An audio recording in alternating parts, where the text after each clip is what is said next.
কি বলা যায় সেফ করে তোলে?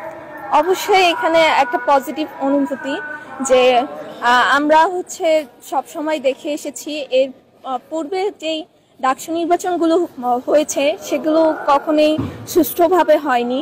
সেখানে সব সময় দেখা গেছে যে কোনো একটা দলের শুধুমাত্র হচ্ছে অন্য দলগুলোকে ডমিনেট করে রেখেছে বা তারা সুষ্ঠুভাবে নির্বাচনটা করতে দেয়নি।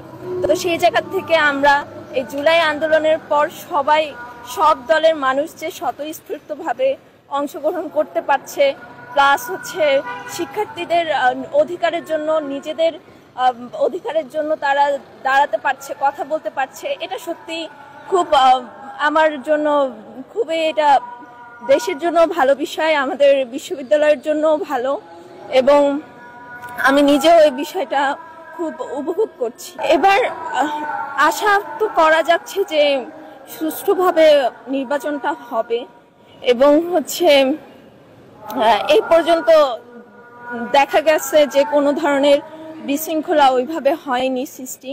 তো আমার আশা থাকবে, প্লাস হচ্ছে এই আমি তাদের প্রতি আশা করি যাতে এটা সুষ্ঠুভাবে তারা এটা করে, আমাদের আশা যাতে ভঙ্গ না করে।